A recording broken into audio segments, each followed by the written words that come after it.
আসলে করিয়াছি। চিন্তা করো না বাড়ি, আমি কথা দিলাম তোমার স্বামীর প্রাণদানের ব্যবস্থা আমি করব। আমি বলি শুনবো না আমারই বচন, তোমারই নন্দিনী ছাড়াই প্রথমে জৈবন কন্যা পরম সুন্দরী হেন অল্প বয়সে তাহারে কেন করল হারি। নাহি মাগে ধনবার না মাগে শাসন, পথা কি ডাকিয়া তুমি বুঝাও কারণ। আমি বলি শুনবো না আমার উত্তর, অতি শীঘ্রই সিজলধাম থেকে পদ্মাকে নিয়ে আসো এই কৈলাসের ভিতর।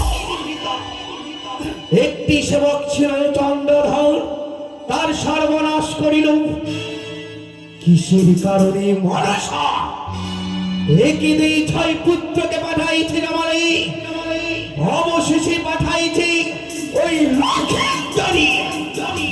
হে মহেশ্বর, তুমি উচিত বিচার করো এই দেবসভারই মাঝে। শান্ত হও চণ্ডী। নটি চণ্ডী এবার বুঝতে পারলেন তো, সে নটি নয়, সে সাইরি ঝিয়ারি। আমি ওর মরিয়াছে প্রত্যক্ষ মারি, তাই মৃত স্বামী ভাসিয়ে হলো সাগরের জলে বিবাদের মরমকে জিয়াইতে বলে। আর তুমি কি ভুলে গেছো সেই পূর্বের কথা? কোন দিনের কথা? পদ্মার পুজো প্রচারের জন্য আমরা দুজনের বসে সিদ্ধান্ত নিয়েছিলাম যে কি করে তার পুজোটা প্রচার হয়। তুমি কি পূর্বের কথা ভুলে গেছো? বেশ।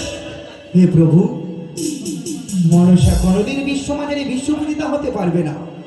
মনসা প্রতি শিখে নিয়ে আসো এই দেবসভার মাঝে, এই বেহুলার স্বামীর প্রাণদানে তুমি ব্যবস্থা করো। বেশ, তুমি আসনে গ্রহণ করো, তার ব্যবস্থা আমি করছি। কোথায় ভাগ্নে ঠাকুর? হে মামা, এই মুহূর্তে ছুটে যাও তুমি সিজয়, পদ্মাবতীকে ধরে নিয়ে এসো। আচ্ছা মামা।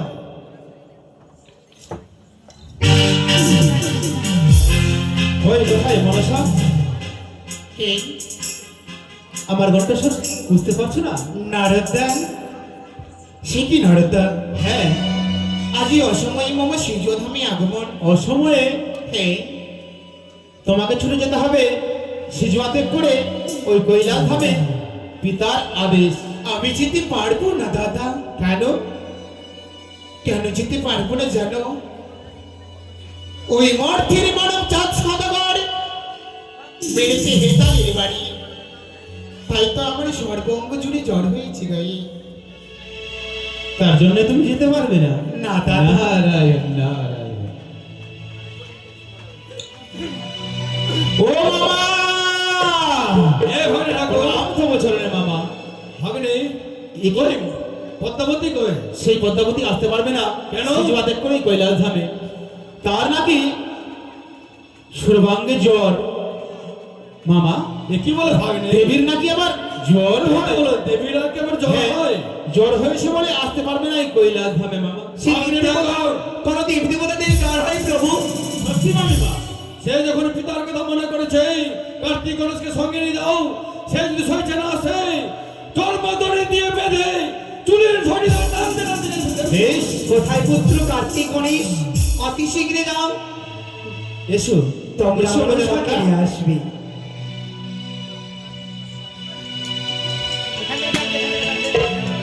কই কোথায় মনসা?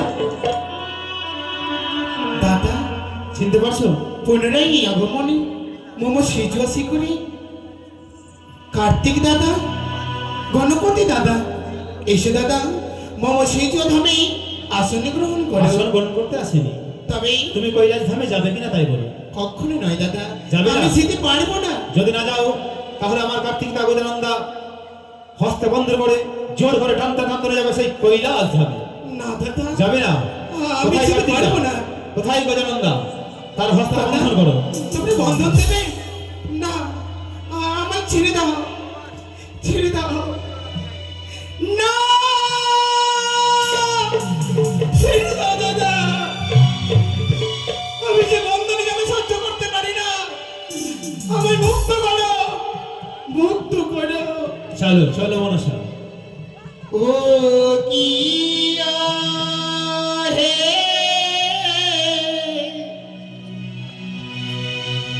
নারদা,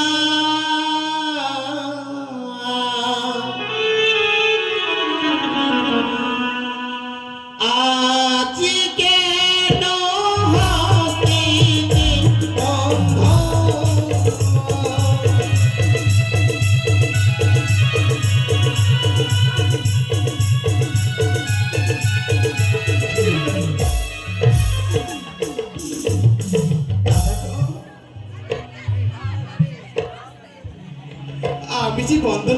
সহ্য করতে পারি না, তোমরা মুক্ত করে দেবে না? ওরে না কর, আজ যে আমার হস্তে বন্ধন করেছে, তোরা মুক্ত করে দে, তোরা মুক্ত করে দে। বাড়ির সকলকে বলা হচ্ছে এসে মা মনসার হস্তের বন্ধন সকলে খুলবেন। সবাই নিয়ে আসবে, খুচরো দিবেন না, নোটগুলো নিয়ে আসবে। ওরে বন্ধন জানা বড় জানা, সাহেরা বলো মা,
আজ কি হতো? মহস্তে বন্ধন দিয়ে আজ কৈলাসে আনয়ন করা হয়েছে পিতা। আমি যে বন্ধন যেন সহ্য করতে পারি না। বেশ মা, আমি তোমার বন্ধন আমি খুলে দিলাম। এসো, তুমি আসলে গ্রহণ করো। আমি বলি হবে পিতা, জোড়ি করি হাত, কি করবে ডাকলি মরি জন্মদাতা বা। বেশ মা, তুমি আসলে গ্রহণ করো। কোথায় না দিলে থাকবা পিতা, বলে দেবো, না দিলে তুমি নৃত্য গীত আরম্ভ করো। তাই হবে। আজই পূর্ণদেব সবাই আমি সকলেরই সম্মুখে নৃত্য করবো। সকলে জয়ধ্বনি ওলধ্বনি শঙ্খ দিতে আমি যেন নৃত্য করে সকলের মনকে সন্তুষ্ট করতে পারি। হে রাধে,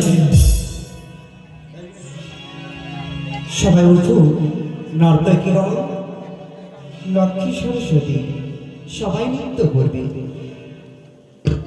ঢোল কোমন্দিরা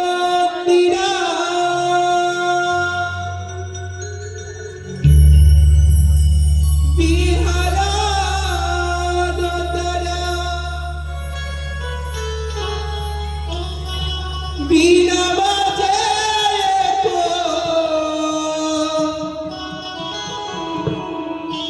তালি রে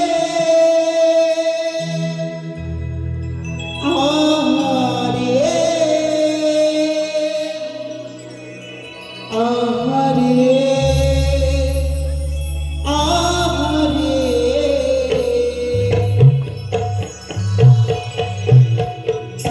ঢোলক মন্দিরা বেহালা দোতারা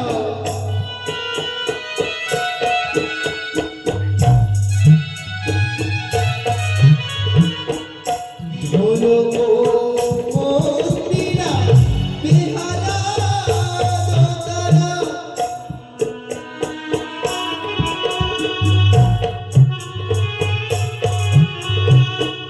বীণা বাজে গো তালি রে আহারে